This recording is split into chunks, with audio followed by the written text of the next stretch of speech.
You wake up with the taste of iron in your mouth. It's not blood, yet, but a memory of it. Your tongue, though intact, already trembles. The blanket is rough, like a flour sack reused one too many times. Your mattress, if you can even call it that, groans like a dying mule, soaked in old sweat, musty straw, and the acidic scent of dread. You are a royal food taster. The year is 1523. The palace, polished on the outside, rotting on the inside. Your job? Eat what the king will eat. Before he does. Always before. Outside, the bells groan into the dawn. Their slow clang is not a call to life. It's a funeral dirge in disguise. Footsteps approach. Not hurried. No one rushes to save you. They drag along like the stone itself is reluctant to push another body toward sacrifice. You sit up. Your back aches. Your stomach growls, but you've learned never to trust it. A food taster is never hungry. He is a function, a disposable mechanism with a vague expiration date. You dress, a plain doublet, no insignia, nothing to suggest a name, nothing to justify your existence beyond chewing and surviving. Or not. Your fingers tremble as you lace your boots. You notice a crack in your thumbnail. Small details like that help distract your brain from the possibility that today's wine might be sweetened with death. The royal kitchen is a perfumed hell. Hot, loud, wet. Cauldrons boil like crude spells. Shouts overlap the clatter of spoons scraping scorched bottoms. A dead pig is dragged across the floor by two sweating boys. You try not to breathe too deeply. Royal food arrives like a parade of delusions. Chickens dressed in feathers that aren't theirs. Tarts so heavily perfumed they could be worn, not eaten. Spices, clove, nutmeg, cinnamon, try to mask the rancid undercurrent of old butter and meat long past its bedtime. A servant places your dish before you, like she's dropping off a resignation letter. She doesn't meet your eyes. They never do. You look. A root stew. Something floats in it. Could be turnip, could be hemlock, could be the line between sleep and seizure. You sniff. Earthy, sweet. But you've learned, poison doesn't smell like storybooks. Some don't smell at all. Some hide in sugar. The worst, they say, tastes like almonds. You pray dessert isn't on the menu. Chewing has become a form of spiritual warfare. You go slow. Let saliva wrap the bite like it's interrogating it. Your jaw aches from pretending to be calm. Swallowing is a kind of prayer. Then silence. 30 seconds. That's the window for fast-acting poisons to show their hand. Nausea, sweat, tremor. You pretend to be unbothered. They watch. The cook, the steward, the guard. Everyone waiting to see if you drop. You don't. Not today. The king arrives like someone who's never chewed alone in his life. His velvet robe sweeps the floor with practiced drama. The air shifts. His cologne tries to hide the sick, sweet breath of overindulgence and rotting teeth. You step back. For now, your part is done. But poison doesn't always respect schedules. Some wait. Hours. Days. Some dig deep into the liver, nestle there like smug assassins. Others rot your insides one spoonful at a time. And you feel it. You always feel it. Even when there's nothing there. Phantom pain. Imagined illness. The mind of a taster is the finest lab in history for manufacturing symptoms. You've vomited from fear, sweated from anxiety, shaken from panic. And yet, you return. Always return. By midday, you'll have another performance. Then again at supper. Each meal is a culinary game of Russian roulette. You pray, not for life, but for swiftness. Walking back to your quarters, you pass a cracked mirror. You barely recognize yourself. Gray skin, hollow eyes, cracked lips, and still, you smile. A small, crooked smile. Not joy, irony, because you're still alive. And the king? Well, he's only breathing because you chewed first. You have one job. Perish with decorum. Royal protocol makes that clear long before the poison does. If death comes, it must arrive neatly. No spitting foamy bile onto the velvet tablecloth. No clawing at the king's satin sleeves, no strangled shrieks to ruin the lute ensemble. You are expected to collapse like a courteous chair being folded away after a banquet, swift, silent, useful until the very last hinge. But this etiquette of extinction wasn't born here in 1523. It's an heirloom, tarnished by centuries of monarchs who feared their own cutlery. Ancient Rome stamped the idea into law with the pregastator, a slave who tasted every fig, mushroom, and goblet before Caesar. Helotus, the jittery eunuch suspected of slipping death into Emperor Claudius's beloved mushrooms, proves the role was as dangerous as it was indispensable. Travel east, and the code grows even stricter. In Edo period Japan, the shogun's meal passed through 3 checkpoints: samurai inspectors, a female smelling maiden, and finally, a designated taster who was expected to bow, sip, and, if fate demanded, expire without staining the tatami. Records note that after the taster gave the all-clear, the dishes still sat 10 more minutes, just in case politeness required a delayed collapse. You rehearse that collapse in your head every morning. Step 1. Feel the sting. Tongue numb, fingers buzzing like drunk wasps. Step 2. Straighten your spine, because bad posture is treasonous optics. Step 3. Exhale a single, dignified sigh. Court physicians will interpret it as bravery. The kitchen will interpret it as evidence. The king will interpret it as confirmation that God still favors him over you. There is even choreography for failure. If convulsions strike, you must angle your body away from royal shoes. Vomit? Prefer the embroidered napkin to the marble floor. Bleeding gums? Bite your own tongue. Better a self-inflicted wound than spattering crimson art on gilded plates. One handbook circulating among Tudor stewards advises food tasters to wear dark wool, so that wet humors be less conspicuous should mortality ensue. Dress for the mess you may become. Politeness dictates silence, but fear gives you a voice in private. You trade whispered tricks with fellow disposables. Suck charcoal before service. It absorbs toxins, sometimes. Hold a silver spoon to the broth. If it darkens, beware arsenic.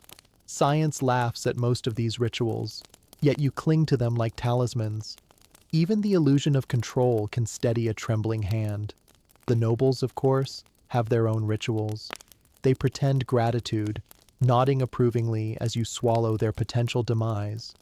In Byzantium, emperors offered tasters a velvet purse with gold coins, delivered only after a full day's survival. In France, they gave wine. In England, a prayer. All 3 tokens buy the same commodity: your obedient silence should things go lethally south. When silence fails, the real performance begins. Witness the French banquet of 1441, where a taster named Etienne Delange collapsed mid-course. Chronicles praise him for folding as a swan upon a frozen lake, code for he died on cue without ruining dessert. The king ordered a fresh feast, toasted the martyr, and demanded new plates.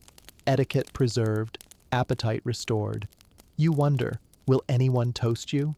Or will your loyalty be measured only in how little chaos your death creates? The cook says tasters are like candles in a drafty hall, necessary, cheap, and replaced before the wax cools. You laugh, because laughing fills the lungs with something that isn't terror. Training for this role is less about taste buds than about nerves. Masters force you to sniff vials of vinegar until you can name their region by odor alone. They blindfold you with linens soaked in pork fat, so eyesight won't distract your tongue. They inject fear the way apothecaries inject antidotes, slowly, daily, until your heart beats to the rhythm of caution. The greatest compliment they can give is that you chew without clattering your teeth, a subtle brag that you've learned to keep panic behind closed lips. Of course, etiquette never saves everyone. Consider the Ming Dynasty taster who hiccuped at the emperor's table and triggered a sword to the neck, not for poisoning, but for discourtesy. Or the Ottoman cupbearer who vomited too loudly, offending the sultan's ears more than the suspected toxin.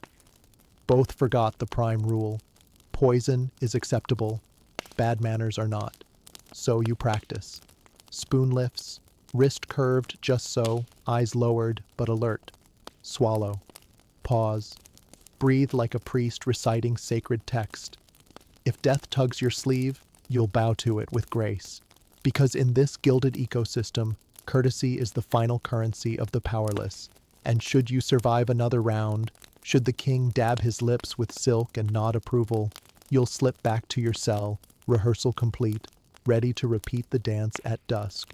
Tomorrow's plate may carry ground arsenic, powdered diamond, or simply a rogue bacterium masquerading as spice.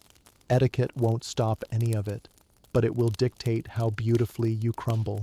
You are a professional placeholder, a polite absence waiting to happen. And until that absence arrives, you perfect the art of dying, politely, quietly, invisibly, for a man who barely knows your name. The first thing they steal from you is breakfast. A trainee food taster never eats before drill, because an empty stomach is a more obedient witness. So you stand in the candle-blurred gloom of the practice cellar, while the master of tasters glides between benches, ladling unknown liquids into wooden spoons. He douses most lamps so color can't betray danger. Poison, he reminds you, is a coward that favors shadows over spectacle. You swallow each spoonful and announce what you don't trust. Metal on the back of the throat, the sly sweetness that sometimes disguises arsenic, the oily numbness aconite leaves at the edge of the lips. Only when your knees threaten mutiny does he throw down a crust of bread and let you breathe. Training, he insists, is 99% anticipation, 1% regret. Days stretch into weeks. You learn to blindfold yourself with linen soaked in pork fat, so that even the smell of tallow can't mask a whiff of belladonna. You learn to sip water after every sample, not to rinse poison, but to reset the mind, because terror has a flavor too, and it lingers like burnt cloves. You practice the silver test, touching a spoon to broth in hope it will tarnish if arsenic waits below. When it doesn't, you practice how to hide your disappointment behind a polite smile. Half the rituals are superstition, but superstition is lighter to carry than despair. Someone once measured courage by the depth of a heartbeat. You measure it by how calmly you can chew when the cook who serves you trembles harder than the ladle in his hand. The cellar lessons end at dusk with the most important exercise, the 10-minute silence. You sit on a stool, elbows tucked, while the master watches an hourglass drain. In Edo, Japan, they made tasters wait exactly this long after sampling the shogun's rice. If no one collapsed, the shogun would finally lift his chopsticks.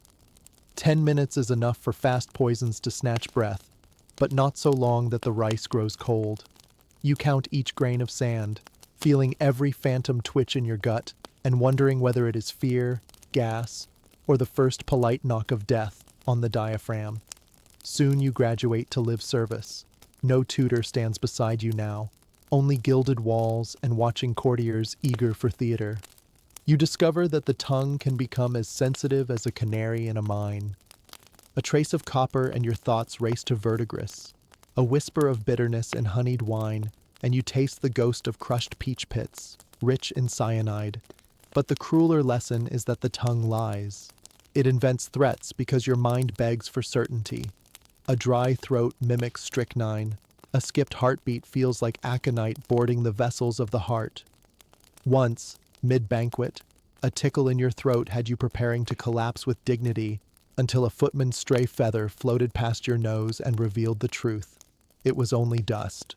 You laughed at your own funeral and drew glares for disturbing the vials. Still, sometimes the body tells the truth too late. You remember the tale of Helotus, imperial taster to Claudius, who may have slipped the mushroom that killed the emperor or simply failed to spot it. History cannot decide which version is crueler. Either way, Helotus lived to serve Nero afterwards. Proof that survival is often rewarded more handsomely than loyalty. The story drips across every palace corridor, like a moral nobody wants to read aloud. The lie detector can become an accomplice, and the most dangerous flavor is ambition. Your own ambition is smaller. Finish the day upright. Yet each meal is an exam with no syllabus. At breakfast, the cook surprises you with a custard perfumed in nutmeg so heavy it could hide the scent of spoiled eggs. At noon, a venison pie whose pepper heat might be there to cloak spoiled meat or belladonna pulp. You dissect every bite as if you were Socrates sipping hemlock and debating philosophy with your tongue. When nothing happens, you almost feel cheated, like a child told the carnival is closed. Relief is a quiet thrill, but disappointment, strangely, tastes sweeter, because it means you lived to crave it again. Night brings the last and cruelest test: wine. Fermented grapes blur the senses. 2 goblets in, your palate grows lazy and venoms stroll across it like thieves through an unguarded gate. You lean on discipline.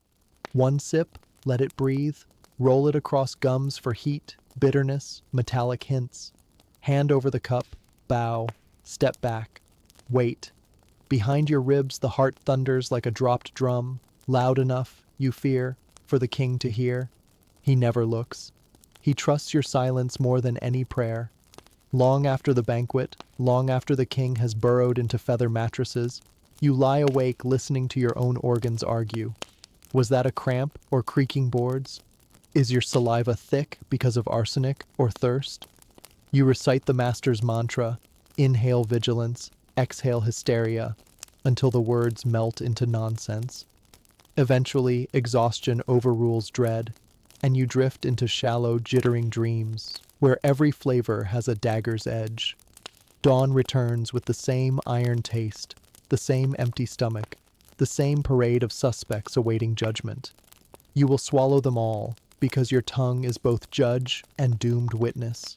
And tomorrow's verdict, as always, is written in the language of pain or survival.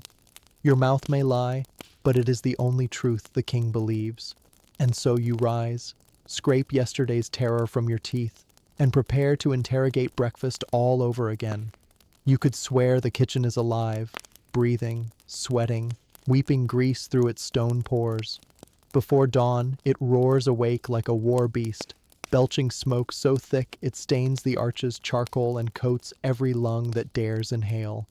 Imagine stepping into a cauldron but finding yourself on the menu instead of in command of it. The ceiling drips with condensed panic. The floor crawls with onion skins and something that might once have been a rat, now just a memory attached to a tail.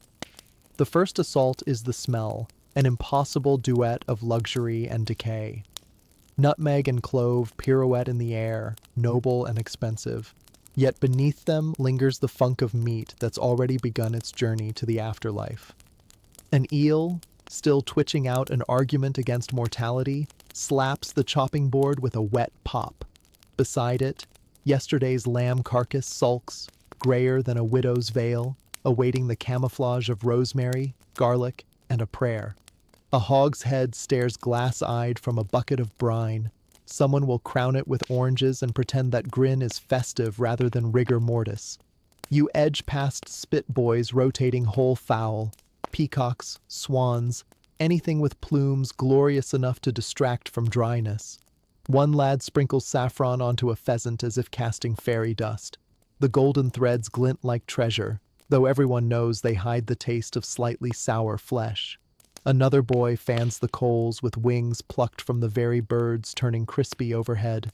A circle of life rewritten as slapstick tragedy. There is hierarchy even among misery. Scullions, ankles deep in dishwater cloudy as moonless nights. Scrub wooden trenchers with handfuls of rushes dipped in ash. Their fingernails are black crescents. Their hair smells of tallow no matter how fiercely they wash. Higher up, the sauce maker tends copper pots, thick with sauces richer than half the kingdom's peasants will see in a lifetime. He hums while whisking butter that's half rancid, half miracle.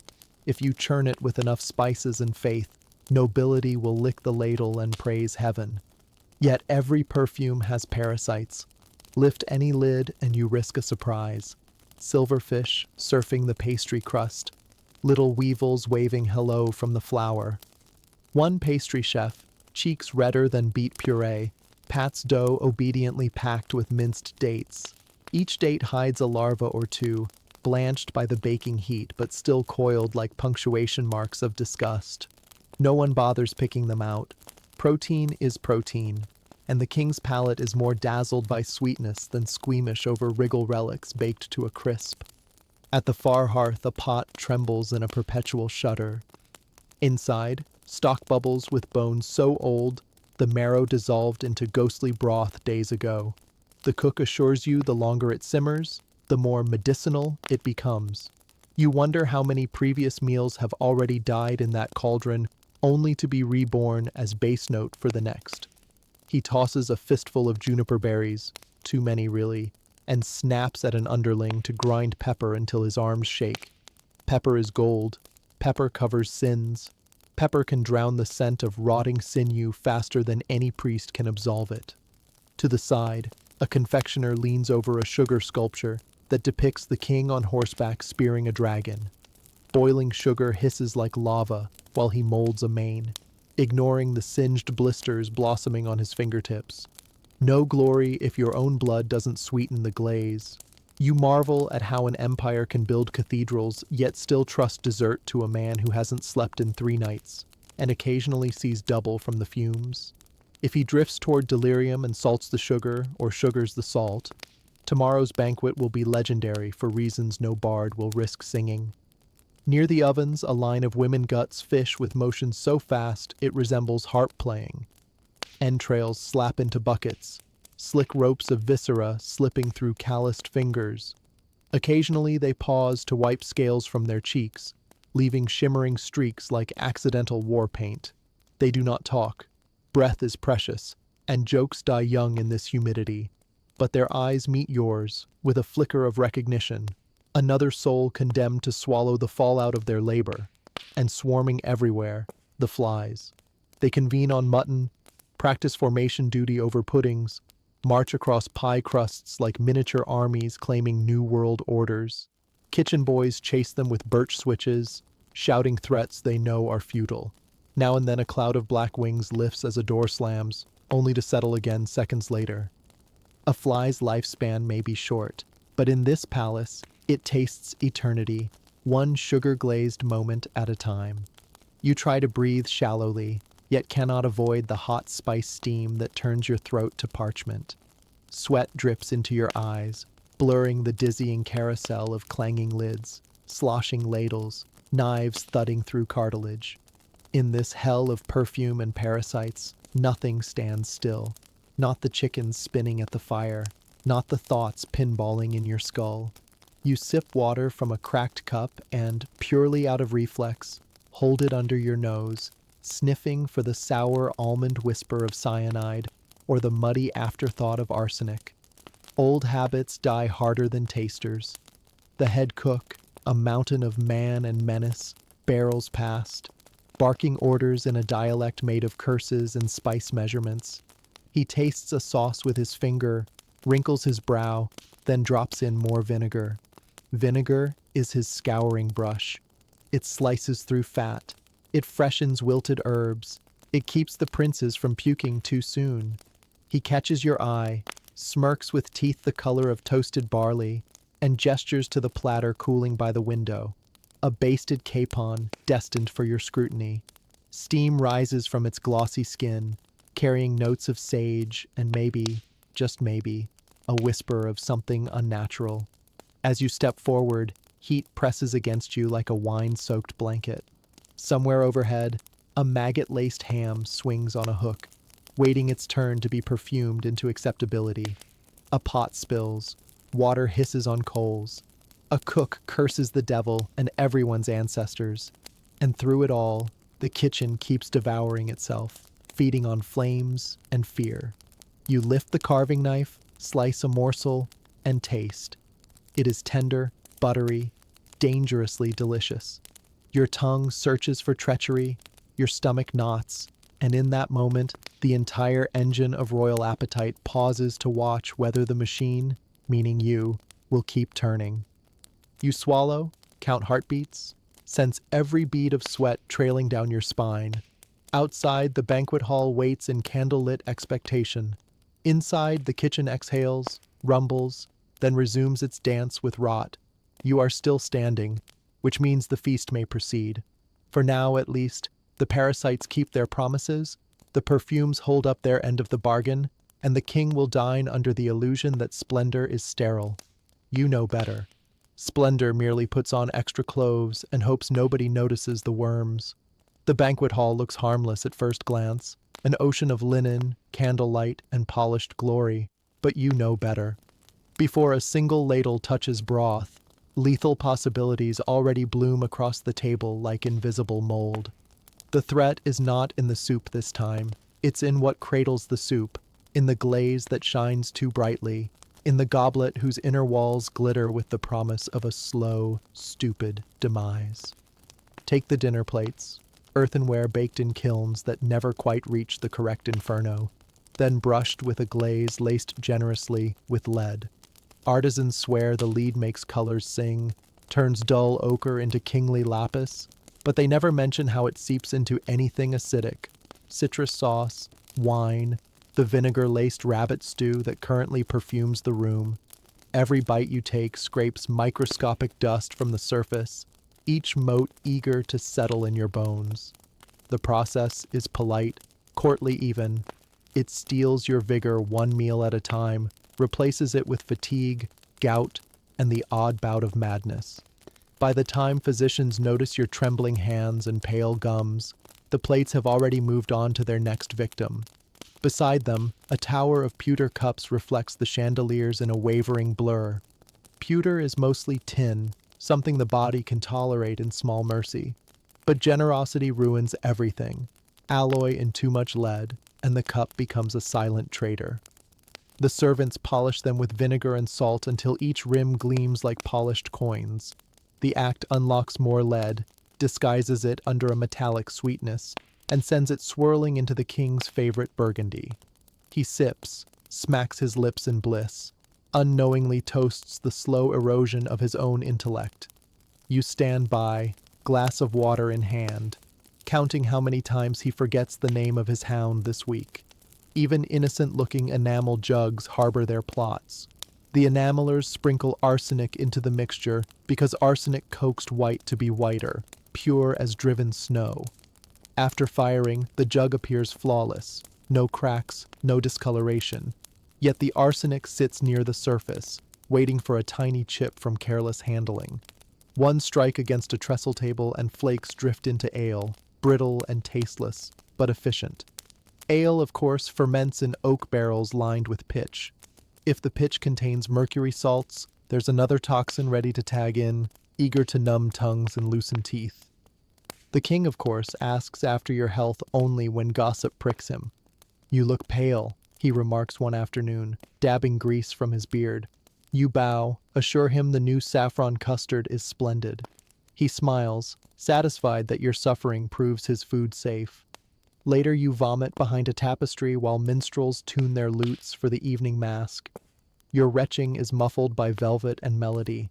The court waltzes on polished bone.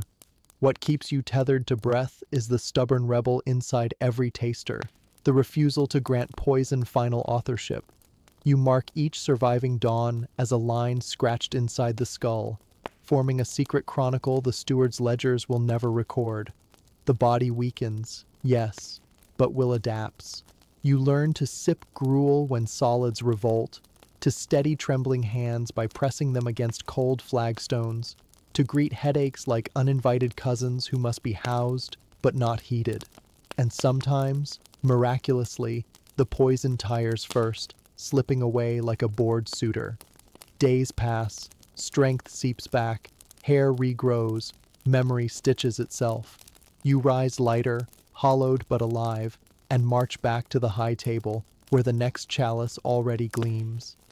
Yet you cannot forget those who endured the full chronology of agony, the steward who coughed up strips of stomach lining for a week before silence claimed him, the stable boy promoted to wine-bearer, whose skin peeled like parchment in slow sheets, the gentle nun who tasted communion bread and spent a month reciting psalms through cracked lips, her faith eroding slower than her kidneys. Their departures were essays in suffering, footnotes to banquet menus, and you carry each like an amulet carved from pain. Tonight, as braziers gutter and torches shrink, that familiar candle behind your ribs wavers. Is it embers from earlier dread, or the first polite knock of a farewell stretching into days? You trace the pulse at your wrist, feel it stumble, then right itself. For now, the long goodbye lingers on the threshold, patient as ever. You swallow air like wine, straighten your spine, and whisper a vow to outwait whatever slow apocalypse has chosen your veins as a road. In this palace of persistent poisons, endurance is rebellion, and you intend to rebel until even time grows tired. History is a graveyard of dinner tables. Walk its rows, and you'll hear silverware clatter long after bones have settled.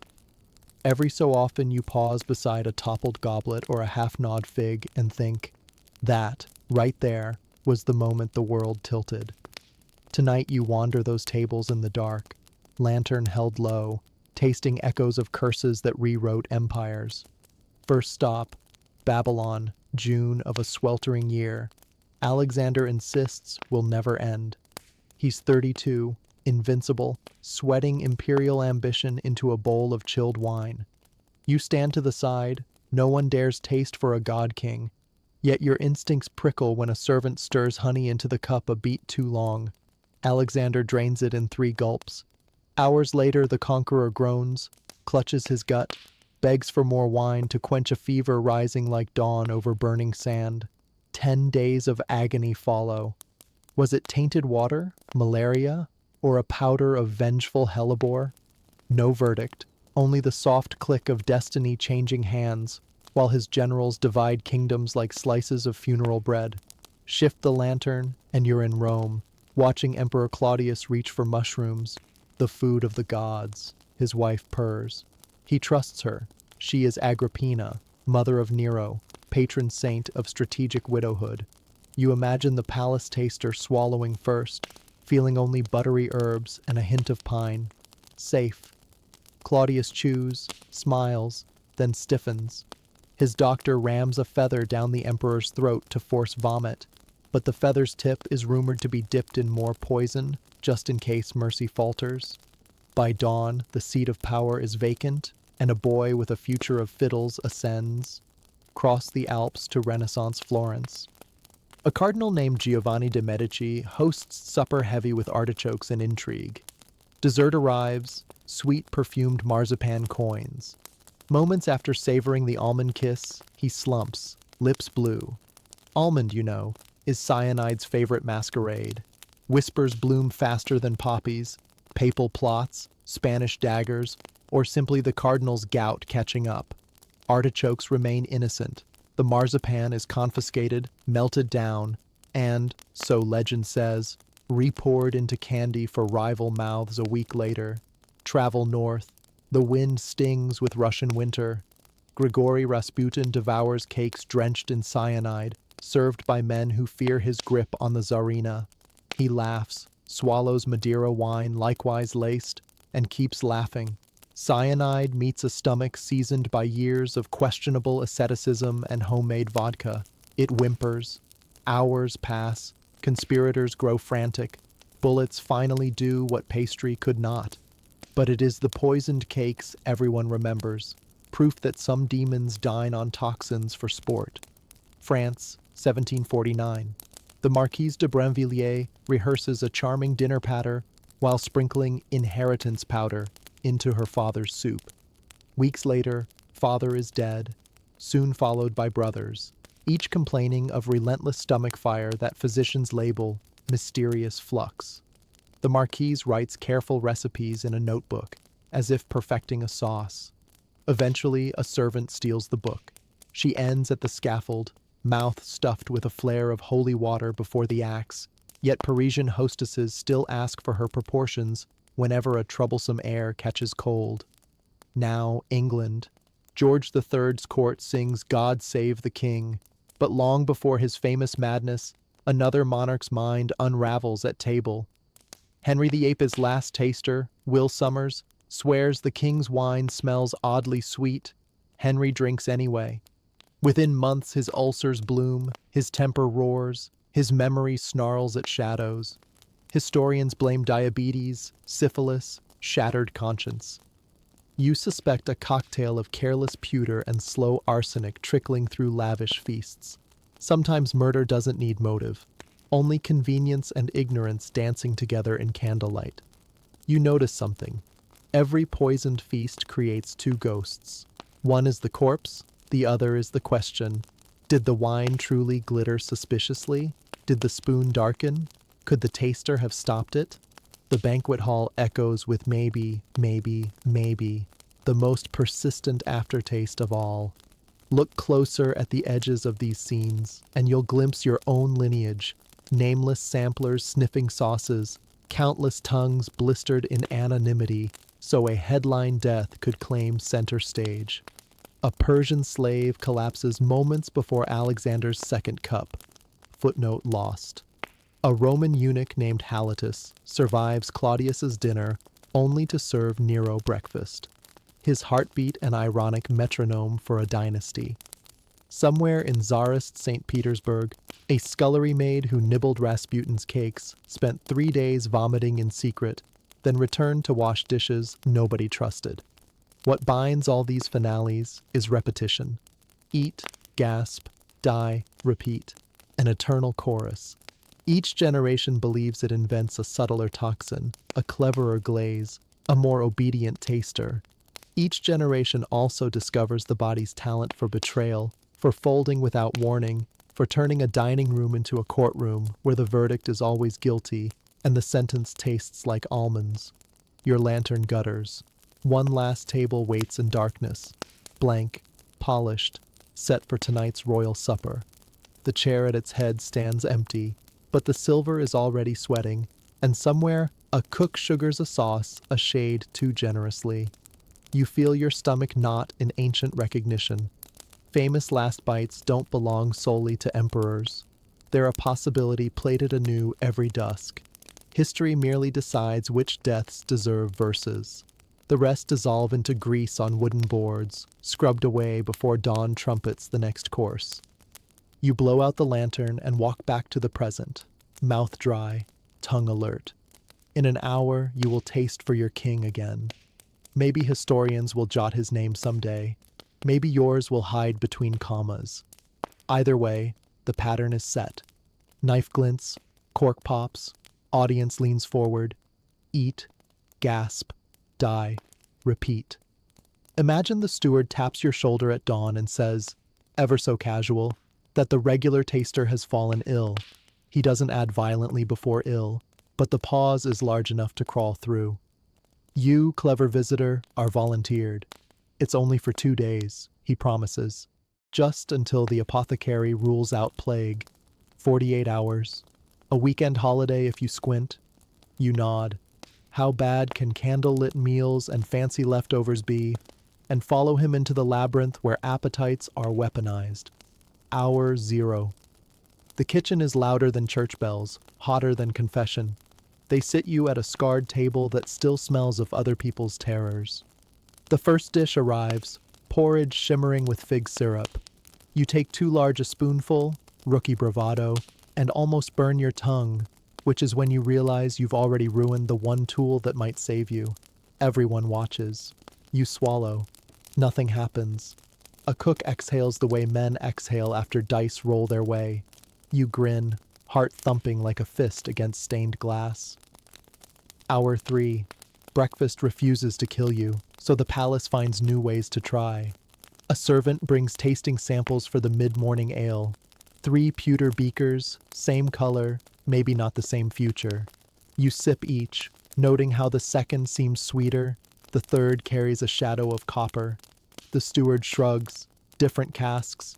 You spend the rest of the hour licking your teeth, waiting for them to loosen and clatter out. They don't. Your imagination, however, becomes a carnival of molars. Hour 6. Lunch is trout stuffed with herbs you can't name. Steam fogs your eyes. You cough, and the guard beside you flinches, half ready to bolt. Your stomach gurgles, ordinary digestion dressed up as a death knell. By the time the king strides in, you're clutching the edge of the table so hard splinters embed in your palm. He wolfs the trout. You watch his throat work. Half praying he chokes for an uncomplicated reason. He doesn't. You tell yourself, this is good news. Hour 9. You convince yourself the pins and needles in your fingertips are aconite marching north. A physician tests your pulse and declares nerves. You want to ask where nerves end and symptoms begin, but suddenly the question tastes of metal, so you keep it to yourself. You try water, it tastes of river mud. You try wine, it tastes of lead. You swallow nothing for the rest of the hour and call that control. Hour 12. Supper. Candles multiply shadows, turning every forked flame into a dagger aimed at your gut. You taste a spoonful of rabbit stew flecked with juniper and feel nothing. Then everything, then nothing again. Someone tunes a lute a semitone sharp. The note burrows into your skull and convinces you the ringing in your ears is belladonna, opening the gates of delirium. You survive the meal, but not the paranoia. Long after plates are cleared, you pace your borrowed chamber, mapping imaginary cramps. By midnight, you're positive your liver has swollen to the size of royal vanity. Hour 15. Sleep visits like a thief you almost catch. You drift off, dream of teeth sprouting roots down your throat, jolt awake, choking on air. You prod your gums in the dark to ensure they're intact. They are. This feels unfair. Hour 18. Dawn again, and you realize the sun is merely another torch interrogation. The kitchen smells worse now. Yesterday's grease gone sour. Breakfast is an egg custard trembling in its bowl the same way your hands now tremble above it. You take 2 bites. Someone counts to 30. You almost beg them to keep counting. Hour 22. A maid passes carrying a basket of bitter almonds. The scent alone makes your spine seize. You would swear under oath you taste cyanide on your breath. You recite silent prayers or maybe recipes. It's hard to separate them. Your vision edges with white sparks. You blink until the world steadies, certain you just wrestled death for points. Hour 24. Halfway. Celebration? The steward rewards you with a slice of pear tart. The crust flakes perfect buttery layers. Too perfect, you decide, because arsenic loves pastry's embrace. You chew like a man auditioning for Serenity, then swallow the rising panic along with the fruit. The king compliments the tart. You note he leaves half on the plate. You stare at those abandoned bites the way soldiers stare at unexploded cannonballs. Hour 28. The mind rebels. Your tongue invents flavors. Copper, almonds, rotten garlic. You start cataloging floor patterns to ground yourself. 16 flagstones from fireplace to door, 3 with hairline cracks that resemble lightning. You whisper the numbers between breaths. When a servant asks, "Pardon?" you startle hard enough to bite your own tongue. Blood fills your mouth. Confirmed. Venom. Except it isn't. You rinse, taste iron, feel foolish and alive. Hour 32. Lunch again. Cold roast beef glazed in wine jelly.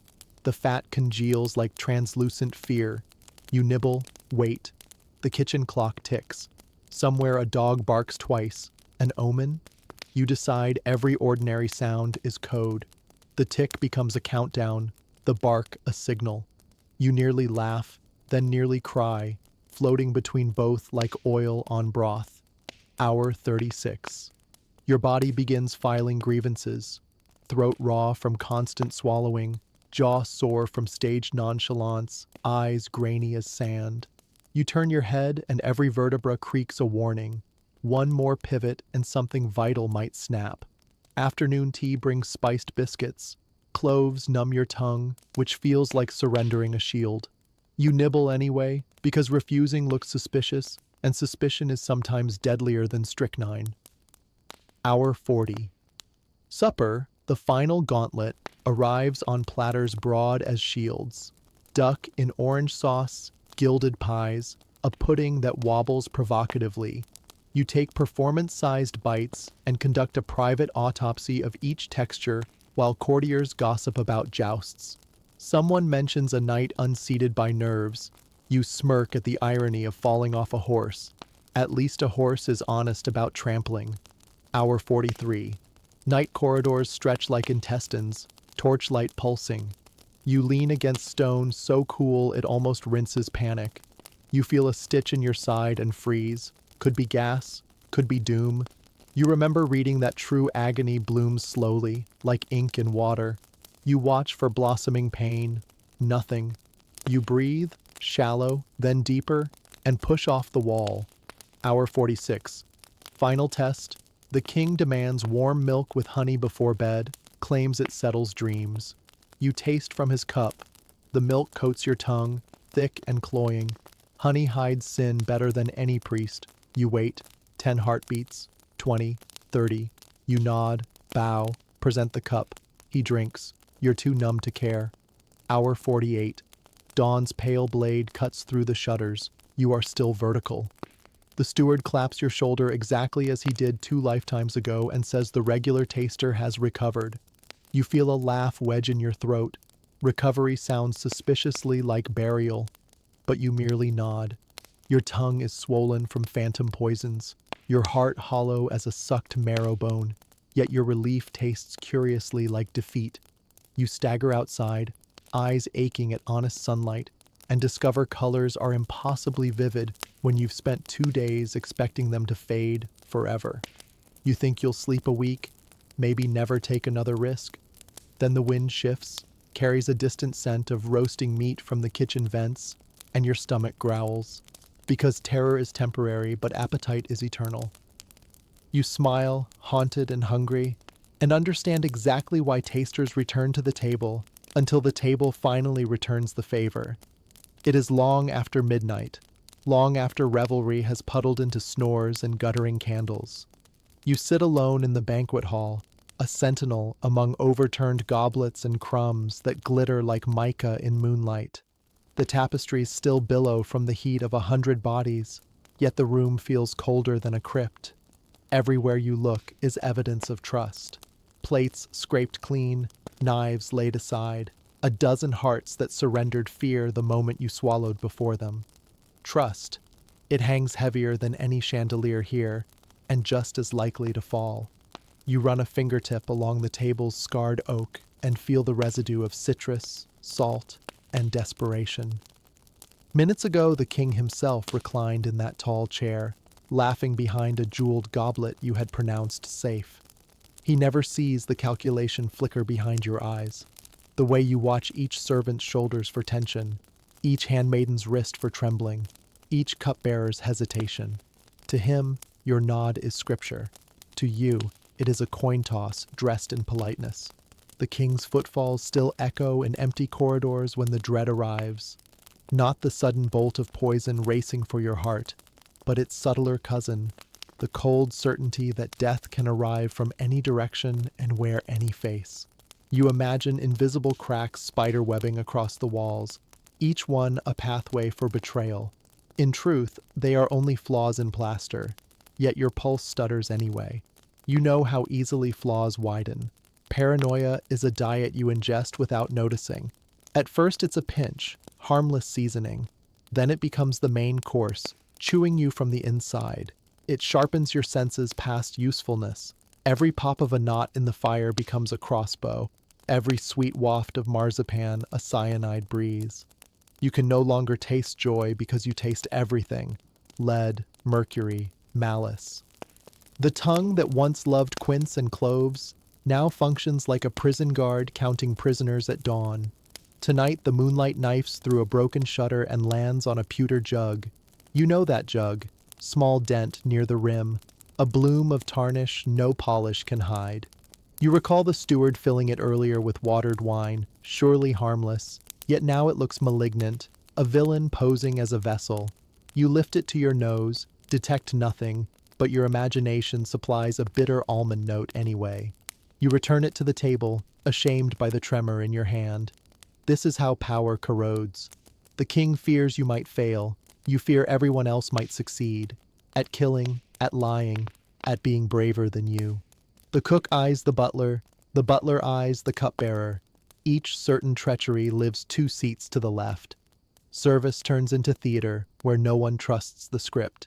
Even the queen's lapdog snarls if anyone reaches for its bowl. You remember a time, before the palace, when hunger was straightforward. Bread might be stale, soup thin, but neither planned your funeral. Now, every meal arrives wearing perfume and false smiles. The richer the sauce, the richer the plot. The kitchen spins illusions of abundance, yet beneath each roast lies a rumor, and beneath each rumor, a blade. And still, power chooses this fear willingly. The king could plant his own garden, roast his own rabbit, pour his own ale. Yet he prefers velvet suspicion because paranoia feels like proof of importance. It's a twisted mirror. The more enemies you imagine, the grander you must be. A peasant can eat turnips in peace. A monarch needs a food taster. Royal terror becomes part of the regalia, crown, scepter, dread. You stand, stretch aching limbs, and catch your reflection in a silver platter. The warped surface shows two of you, one upright, one slightly skewed, as if reality itself doubts your integrity. Which copy will survive tomorrow? You reach out, smear the condensation, and both versions blur into one damp shadow. Footsteps approach, soft, measured. A maid appears in the doorway, lantern raised, face half lit. She murmurs that the king cannot sleep. He requests a draught of warm, spiced milk. You nod, though the request pricks at your nerves. Milk soothes, but spice can mask. As you follow her back through corridors, the palace seems to shrink, hallways knotting into tighter coils. You think of all the rooms you have never entered, all the schemes brewing in alcoves where your name is a casual contingency. In the kitchen, the cauldron sighs. You taste the milk, creamy, bland, safe. Then nutmeg, fragrant, reassuring, yet capable of delirium if mismeasured. You sip again. Maybe too much? You can't tell. Paranoia has eclipsed precision. Your palate floods with memory instead of data. Burnt almonds, lead tang, the phantom sting of aconite. You swallow anyway. The maid waits, eyes wide with a curiosity bordering on pity. She will carry the cup once you give the nod. She trusts your nod, perhaps more than you do. 5 breaths. 10. Your pulse steadies. It is only milk. You nod. She departs. Alone again, you lean against the cold stone and realize what you have become. The final hinge on which the kingdom's trust wobbles. If you falter, everything collapses. Banquets, alliances, the illusion that order reigns. Power can build walls and hire guards, but sooner or later it must pass through a mouth, and that mouth is yours. The thought is absurdly intimate. You almost laugh. Instead, you exhale, long and slow, tasting the last traces of nutmeg on your tongue. Paranoia will return at dawn, hungry as ever, but for one quiet hour, you allow yourself a different flavor. Bitter pride mixed with fierce relief. You are alive. The king will sleep. And across the darkened palace, countless breaths rise and fall peacefully because you dared to swallow doubt. You push away from the wall and start the slow walk back to your cell. The corridor smells of wax and distant lavender. Somewhere a clock counts the seconds until your next duty. Yet in this moment, with no eyes upon you, you let your shoulders drop. Feel the weight slide off like an empty tray. Trust may be lethal, but tonight it spared you. Tomorrow, perhaps, it will not. Still, you will open your mouth, take in the world's treacherous gifts, and decide, sip by shivering sip, whether everyone else gets to keep breathing. Outside, dawn's first light nudges the horizon. Another meal is already stirring in the kitchens. Another test, another coin toss dressed in politeness. You square your shoulders, taste the cold air, and step forward. Paranoia follows, faithful as a shadow, but so does resolve. And until the final swallow, they will share your tongue, equal parts dread and duty, forever seasoning the life of a royal food taster. Flatware has its own resume of ruin. Silver spoons are safest, ironically, but only because they tarnish so quickly that no one mistakes the warning. The real monsters are the fashionable new green-edged knives. Their steel corroded just enough to release verdigris, a copper compound that settles in the liver and turns skin waxen. You test one by running a thumb along the blade and feel a fine powder form beneath your nail. In theory, you could warn the steward. In practice, the steward trusts glitter more than advice from a jittery taster, and besides, a hint of copper adds color to the roast. Ceramic pitchers painted with cobalt blue roses seem romantic, until you learn the pigment shares kinship with arsenic's cousin, nickel oxide. Nickel is a patient poison. It doesn't kill swiftly, merely invites eczema, respiratory distress, and a cough scholar's later mistake for tuberculosis. Queens fond of rosewater dilute it in such jugs and dab the scented liquid behind their ears, inhaling a future of wheezing sighs disguised as courtly grace. Across the table, the salt cellar dazzles everyone. It is glazed with what potters call majolica, tin, lead, copper, a carnival of minerals sealed beneath a glassy skin. Salt loves moisture, moisture loves lead. The grains at the bottom clump in a damp little cake of toxicity.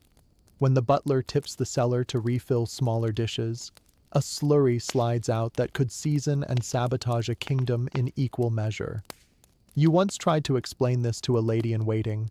She laughed and said, "Better lead than bland." You believed her, because the human tongue will forgive any sin if it arrives disguised as seasoning. All of this murderous crockery must be tested, of course, and that task belongs to you. A protocol. Wipe the plate with a lemon wedge. Wait for a gray bloom where acid meets lead. Hold a pewter cup to the fire. Watch whether beads of liquid metal sweat out at the rim. Tap a ceramic bowl and listen for a dull thunk, sign of a hidden crack ready to flake arsenic-laced enamel. The court thinks you simply taste food. They forget you also sniff clay, tongue barrels, caress utensils, and sometimes give a goblet a gentle bite to feel if its glaze chalks under pressure. You've chipped 2 teeth already, martyrs to science? But even vigilance bends under spectacle. Tonight is St. Rufinus's feast, and the hall is a blizzard of novelty. Sugar castles on mirrored boards, goblets carved from translucent rock crystal, plates imported from the Orient decorated with dragons chasing pearls. These porcelain marvels are, ironically, safer than anything local. The craftsmen fired them at hellish temperatures, sealing the glaze so tight even vinegar bows out. Yet the courtiers distrust them precisely because they feel too light, too thin, too foreign. They clamor for the heavy pewter that makes the table groan, and their arms ache with the weight of status. In that choice lies doom's simplest formula. The more burdensome the object, the more men cling to it. When the first course arrives, a pike glazed in wine reduction saffron, steam drifts through candlelight, curling around rims that sparkle maliciously. You slice a modest bite, place it on a plate that could be as lethal as any dagger, and lift fork to mouth. The fish is delicate, the sauce bright, the lead undetectable. You swallow. Your tongue reports nothing yet, but your bones whisper of headaches to come. The king claps, delighted by your composure. Toasts ring. Pewter kisses lips. Earthenware kisses vinegar. Glazed dragons watch, amused. Hours later, back in your chamber, you spit into a basin and notice the faintest metallic tang. Perhaps it's imagination, perhaps a microdose of doom. Either way, you rinse, lie down, and let the mattress sigh beneath you like a plate cracking under roast. Sleep creeps in, carrying questions heavier than any platter. Which element will claim you first? Will it whisper through your blood as lead, sparkle through your organs as arsenic, or hum in your nerves as mercury? The palace around you slumbers, dreaming of triumphs served on shining dishes. You dream of plates shattering, shards spinning in slow circles, each one etched with your epitaph. Morning will come, and you will polish the same weapons disguised as dinnerware, preparing them for yet another parade of fragile appetites. But tonight, at least, you understand the truth better than any monarch. Sometimes the deadliest course never leaves the table. The palace steward keeps a ledger thicker than scripture, a grim anthology of names written small, so they fit between margins of indifference. Scan its pages, and you'll see your predecessors filed alongside broken goblets and spent torches. assets to be replaced, not remembered. Some are marked with a neat black cross, others simply disappear, as if the quill itself chose not to waste ink on men who lasted less than a season. Their stories rarely leave the scullery walls, yet the draft in every corridor carries an echo of them. Laughter cut short, breaths that soured the air, fingerprints still ghosting the pewter lids. Most tasters arrive under a cloak of gratitude. An orphan plucked from the gutter, handed a warm coat, told he will dine like nobles. A debtor coaxed from prison with promises that his family's fines will vanish if he swallows for the king. A captured soldier traded across borders like livestock, suddenly learning the only battlefield left is a linen-draped table. Each thinks fortune has finally noticed him. Each discovers that fortune keeps an abacus crowned with skulls. There was Matteo, a baker's apprentice whose bread once delighted a passing lord. The boy was summoned, praised for his delicate nose, and posted beside the high table before he understood the cost of having sensitive senses. He lasted 4 winters. People said his luck came from a prayer he stitched into his sleeve, a scrap of parchment inked by a dead mother. On the first thaw of the 5th spring, Matteo tasted a pheasant pie thick with juniper. Nothing felt amiss until dawn, when cramps bent him double, and he whispered apologies to no one in particular. By vespers he was gone, parchment still sewn to the lining, words rubbed illegible by sweat. Isabella, born to a laundress in the lower ward, had sharper instincts than most. She knew every hiss of steam, every creak in the cistern pipes, and could sniff soured milk from across a courtyard. The Queen's Chamberlain noticed, decided such talent deserved promotion. Isabella became official taster of creams and custards at age 15.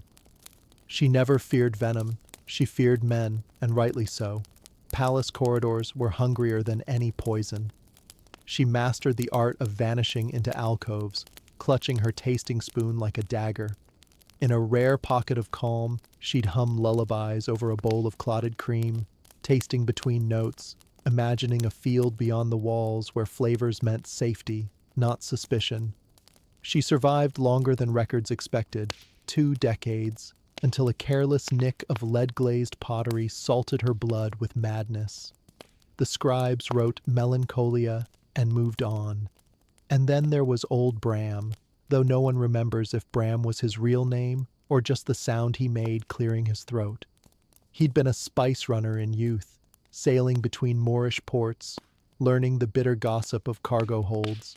By the time he reached the king's kitchens, his hair was salt white, and his opinions sharper than clove. The cooks relied on him to judge pepper by scent alone, and he, in turn, taught junior tasters to close their eyes when sampling. Sight lies, savor doesn't. Bram treated death as a pen pal, inevitable correspondence, nothing more. He is said to have laughed after spitting out a spoonful of broth laced with copper filings, declaring it under-seasoned. One winter's eve he simply failed to rise from his stool, head bowed as if dozing through a sermon, breath already surrendered. No ceremony, no convulsion, no final toast.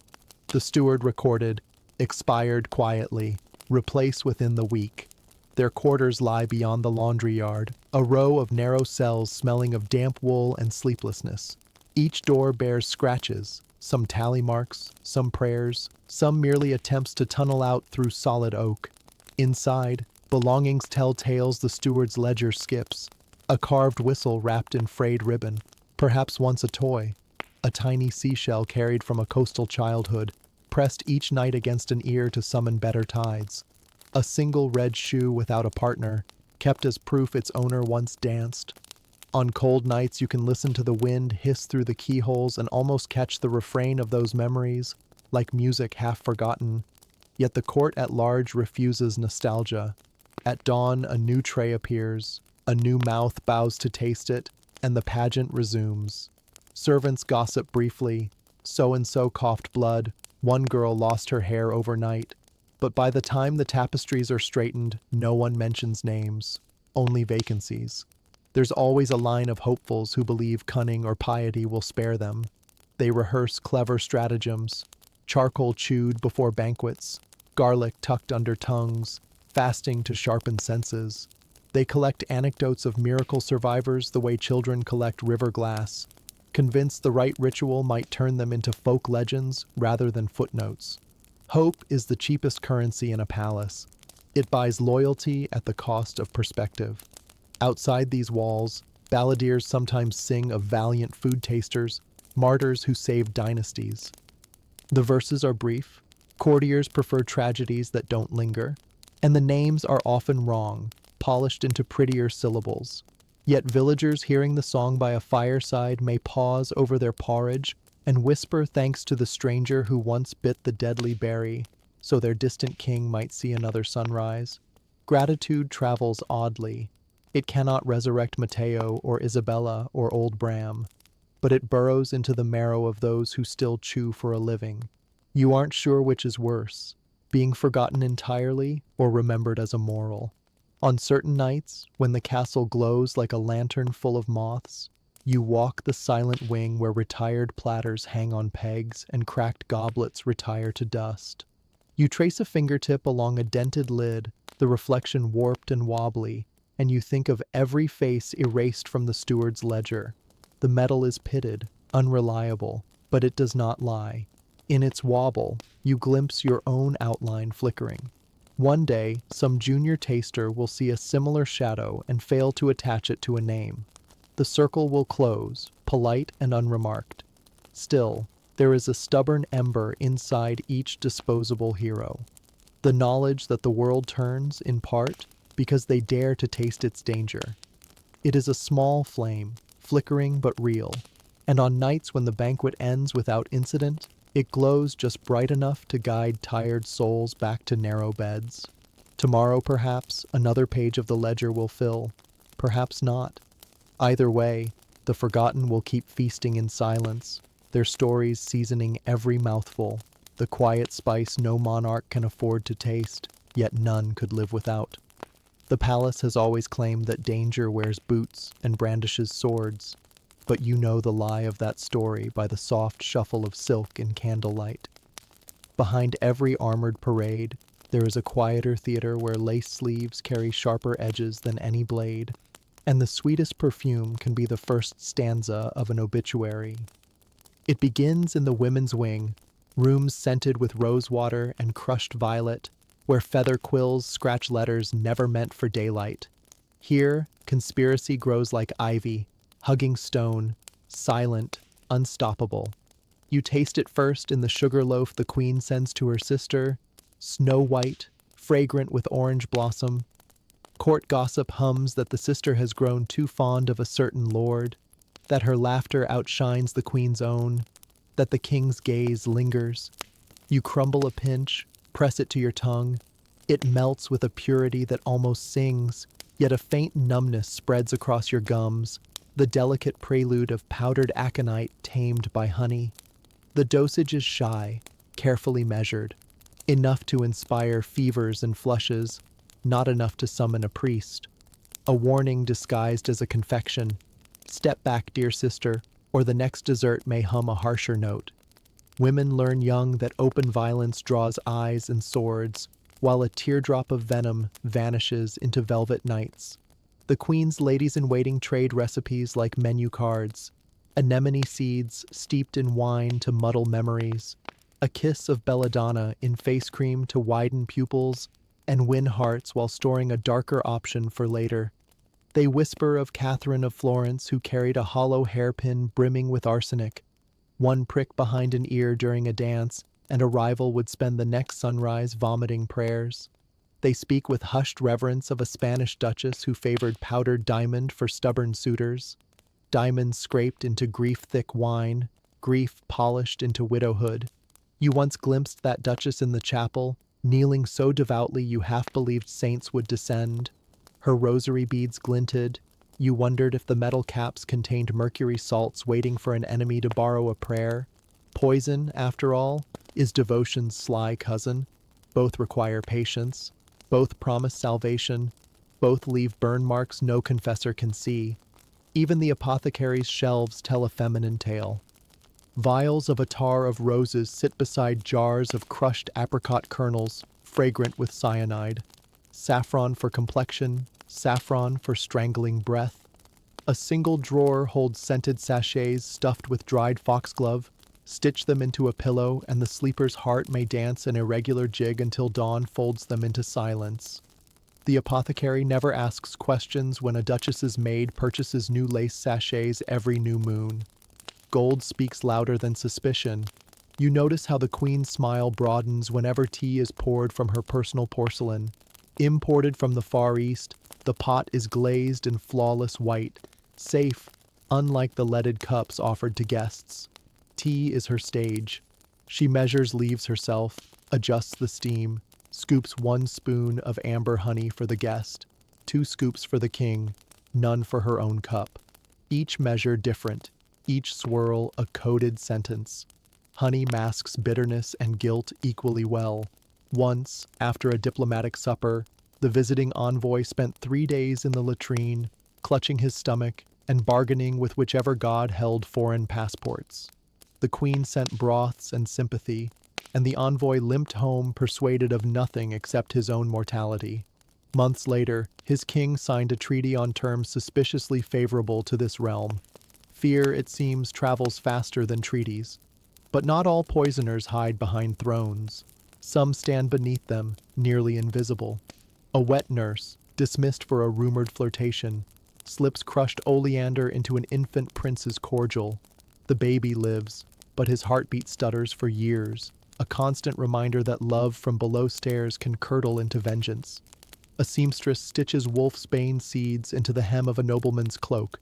With every twirl in the ballroom, the seeds loosen, powder flutters upward, guests inhale.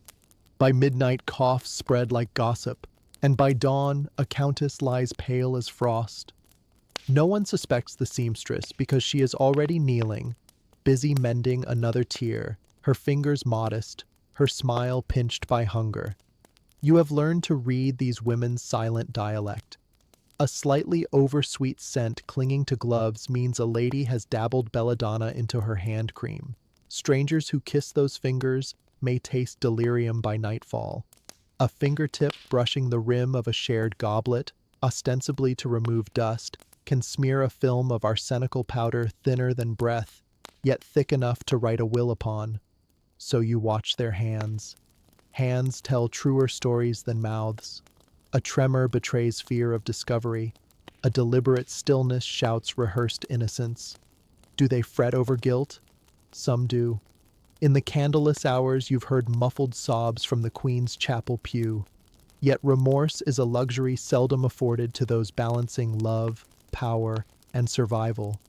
Poison becomes their vocabulary because speaking aloud would cost them more than another's heartbeat. Behind silks and prayers, they nurse children, plot dowries, and spin futures. And should a husband, a rival, a king obstruct those futures, they have tinctures gentler than daggers but far more reliable. One evening, as you wait to taste a bowl of milk soup perfumed with cardamom, the princess, barely 17, leans close and asks if poison truly hurts. Her eyes are lakes cracked by wind, half curious, half terrified. You choose honesty. Sometimes it is swift as thunder. Sometimes it gnaws slow as rust. The pain is rarely the point. Control is. She nods, exhales, and drifts away. You wonder whom she fears more, her impending groom or her own heartbeat yearning for escape. Later that night, you dream of a garden where every flower drips venom instead of dew, tended by queens, duchesses, nurses, maids, all watering roots with secrets. You wander between rows, tasting petals, each flavor a different ending. When you wake, the taste lingers, sweet, bitter, intoxicating. In the corridor, the queen passes, trailing a scent of jasmine and something sharper. She smiles at you, a curator inspecting her exhibit, and in that smile lies an unspoken pact.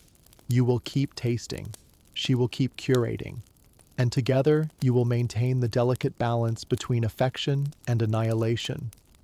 The world will remember tyrants brandishing swords and emperors rallying armies, But you, the taster, understand a quieter empire, one governed by whispers steeped in tea, by hairpins hollowed for arsenic, by gloved fingers tracing the rim of a cup.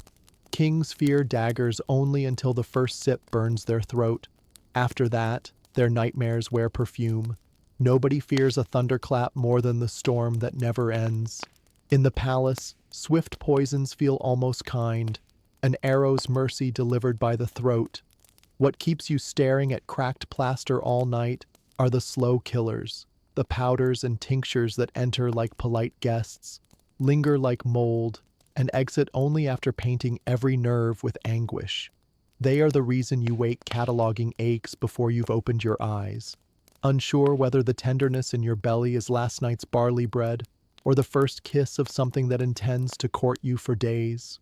It begins, often, with nothing at all, a taste too faint to name, a metallic ghost on the back teeth, the memory of almonds without their fragrance.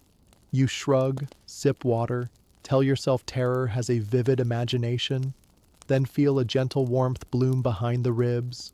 Not pain, merely a candle. It flickers through the afternoon while you pretend to listen to the steward recite menus, each syllable scraping your skull like a spoon against pewter. By dusk, the candle is a torch. Your jaw tightens. The king praises the venison and requests more wine. When you raise the decanter, the handle feels greasy, though you know it is your palms sweating, not the silver sweating you. Arsenic can do this. Courtly, discreet, smuggling itself into organs like a diplomat with forged papers. Day 1 is nausea so polite you barely lean from your chair. Day 2, the stomach begins to churn brine, and every mouthful of broth returns sharpened with acid. You taste pepper in everything because blood has begun seeping unseen into the throat, seasoning grief. By day 3, you are dizzy, gums tender, vision haloed by lights that aren't candles. Yet nothing is dramatic enough to shout murder. A physician declares you overworked, prescribes rest, and maybe a calming draft mixed in the very cup that tricked you in the first place. Other toxins prefer a theatrical schedule, thallium, a future discovery, but already hiding unknowingly in certain dyes, slips its leash more slowly still. After 48 tranquil hours, hair detaches in clumps, sliding over your pillow like abandoned silk ribbons. Fingers burn as if gripped by invisible coals, toes lose their memory of direction, and sleep becomes a corridor lined with hammers striking bone. You recall an envoy years ago who arrived boasting of trade victories, only to retreat 4 days later on a litter, bald, wheezing, muttering that brimstone followed him. The court laughed at foreign frailty. You tasted the laughter and found it sour, tinged with copper. But the poison with the cruelest patience is mercury, cinnabar scraped, heated, distilled into quicksilver drops that apothecaries swear cure melancholy if swallowed sparingly. Spare is never how nobles live. They mix it into tonics, smear it into skin creams, dab it behind ears like scent. For a taster, mercury is a riddle. Its bitterness hides beneath honey. Its heat arrives disguised as fever from the kitchen's inferno. Weeks pass before the tongue grows furry, the breath acquires the tang of tin, the mind begins stuttering mid-thought. A man once served you spiced wine, and later, wandering the garden, addressed the moon as his deceased brother, while drool traced silver lines down his chin. He lasted a season, babbling secrets until his language dissolved into clicks. The queen ordered musicians to play louder at supper so no one need notice. Slow poisons teach you new mathematics of dread. You divide every sunrise by symptoms. 1 twinge for breakfast, 2 for lunch, another after evening prayer. You add the hours since last meal, multiply by sips of water, subtract the comfort of certainty. At night, you tally the minutes between heartbeats, convinced the next pause will lengthen into forever. Sleep would help, but dreams turn traitor. You glimpse yourself sitting in the banquet hall days from now, smiling the stiff grin of a man whose organs are rotting, while rumor wonders whether he merely drinks too much. There are antidotes, in theory. Ground bezoar stone whisked into goat's milk for arsenic, sulfur water for mercury, a draft of Prussian blue for metals no one yet names. The palace stocks them in a locked coffer sealed by 3 sigils: king, queen, physician. To reach that coffer, you must first convince all 3 that you are worth the trouble. Most tasters fail the test of importance. They die politely, saving the kingdom the cost of keys. A rumor persists of one brave soul who feigned collapse beside the physic garden, forcing physicians to pump his stomach with cider vinegar and raw egg before any royal signatures.